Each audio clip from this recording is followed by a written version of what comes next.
రామకార్యమును నెరవేర్చినటువంటి దూత హనుమంతుడు. రాముని యొక్క పట్టాభిషేక సమయం నందు ఈ హనుమంతుడికి ఏమి ఇవ్వాలి, అందరికీ అన్ని బహుమతులంతా పంచాడు. కానీ హనుమంతుడి దగ్గరికి వచ్చేటప్పటికే రాముని దగ్గర ఇచ్చేకి ఏ వస్తువు లేదు. అప్పుడు చెప్పాడు సభ లోపల, రఘుపతి కార్యం వీడేచిన కపిరాజశిఖామణి ఇతడయ్యా, అరములు పురికొని జగముల వెలసిన హన్మద్గురుడు ఇతడయ్యా, పరిపరి లంకాపురమున జొచ్చిన పురవరశౌజుండితడయ్యా. ఈ విధంగా హనుమంతుని వర్ణించి ఈ రామరాజ్యమునకు, ఈ రామకథకు ప్రధానమైనటువంటి సూత్రధారుడు హనుమంతుడే. ఓ హనుమంత, నీకు ఇచ్చేటువంటి పదార్థము నా దగ్గర ఒకటి లేదు, నన్ను నేనే ఇచ్చుకుంటున్నానని ఆ హనుమంతుని కౌగిలించుకున్నాడు. కానీ సీత చూచింది. కానీ ఈ సత్యం అందరూ గుర్తించుకోలేరు కదా, తనంతాను ఇచ్చుకున్నటువంటి విషయం అందరికీ తెలియదు కదా.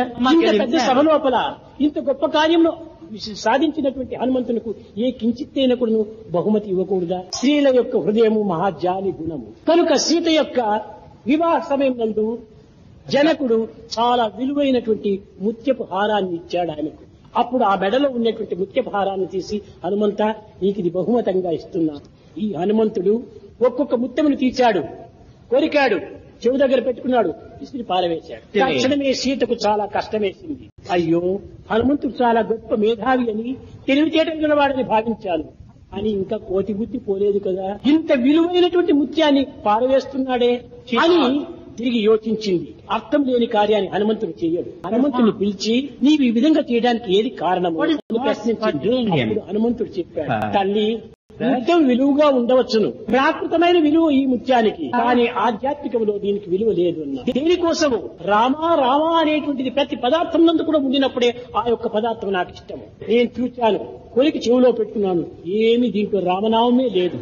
రామనామము లేనటువంటి ముత్యమైన ఒక రాయితో సమానము అన్నాడు. అప్పుడు సీత ఆశ్చర్యపడి, హనుమంతుని యొక్క భక్తి ప్రపత్తుని యొక్క శక్తిని ప్రపంచానికి బోధించే నిమిత్తమే సీతకు తెలుసును, కానీ ప్రపంచానికి బోధించాలి. హనుమంత, జడమైన పదార్థములో చైతన్యవంతమైనటువంటి యొక్క భగవంతుని నామం ఉంటుందా? సర్వము భగవంతుని మయమే. విశ్వం విష్ణు స్వరూపం, విశ్వమంతా కార్యము, విశ్వమంతా కారణము, కార్యకారణ స్వరూపమే ఈ జగత్తు. కనుక జగత్తులో అంతా కూడా భగవంతుని మయం ఉండాలి అని ఆ సభకు కానీ, ఆ భూజాతి అయిన సీతకు కానీ సంతృప్తి పరచాలని చేతి నుంచి ఒక వెంట్రుక తీశాడు. ఆ సీత యొక్క చెవి దగ్గర పెట్టాడు. ఆ వెంట్రుక కూడాను రామ్ రామ్ రామ్ రామ్ అని స్మరిస్తూ ఉంటుంది. కనుక భక్తుడంటే తన యొక్క రక్తమంతా కూడాను భగవత్ నామంలో మిళితమైపోతుంది. అటువంటి వాడు కనుకనే రామదూతగా తయారయ్యాడు. తానుకు అహంకారం లేదు, ఆడంబరం లేదు, అసూయ లేవు, చెడ్డ భావములు అతని ఏమాత్రం లేవు. లంకలో ప్రవేశించాడు. అశోకవనంలో సీతను వెతుకుతున్నాడు. ఈ వింతకోతి ఎక్కడి నుంచి వచ్చిందని రాక్షసులందరూ కూడా ఒక విధమైన విచిత్రంగా చూస్తూ ఉంటున్నారు. ఒకడు ప్రశ్నించాడు, ఎవరు నీవు, ఎక్కడి నుంచి వచ్చావు అని ప్రశ్నిస్తే జవాబు ఏ విధంగా చెప్తున్నా? ఎంత శక్తివంతుడు హనుమంతుడు! హనుమంతుడు శాంతుడు, గుణవంతుడు, హనుమంతుడు బలవంతుడు. కనుక అలాంటి వాడు చెప్తున్నాడు, దాసోహం కోసలేంద్రస్య, నేను శ్రీరామచంద్రుని దాసుడను అన్నాడు. ఇంత గొప్ప బలవంతుడు, ఇంత గొప్ప జ్ఞానవి, ఇంతవట్టి గొప్పవాడు కూడాను నేను దాసుడని చెప్పుకుంటున్నాడే కానీ తాను అహంకారాన్ని ఏమాత్రము ప్రకటించుకోలేదు. భక్తుల యొక్క సరి అయినటువంటి లక్షణం. అందుకోసమనే భగవద్గీత ఒక విషయం చెప్పాడు. వాసహ అన్నాడు. అయ్యా, నీవు ఎక్కడ నివసిస్తున్నావు, నీ ఆధారం ఏమిటి అని ఎవరైనా ప్రశ్నిస్తే, నేను హాస్టల్లో నివసిస్తున్నాను, నేను క్వార్టర్స్ లో ఉంటున్నాను, నేను హోటల్లో ఉంటున్నాను, నేను మా ఇంటిలో ఉంటున్నాను, ఇవి కాదు సరైన జవాబులు. ఎక్కడ నివసిస్తున్నావు?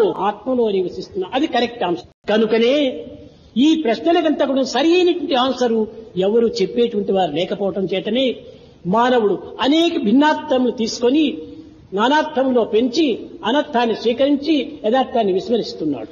కనుక అన్ని చరిత్ర కూడాను రామాయణం కానీ, భారతం కానీ, భాగవతం కానీ, బైబిల్ కానీ, ఖురాన్ కానీ, గ్రంథరాజ్ అన్నింటి యందు కూడాను దివ్యమైనటువంటి యొక్క భావములు ఒక్కటే. ఏ మతాన్ని కూడా మనం విస్మరించకూడదు.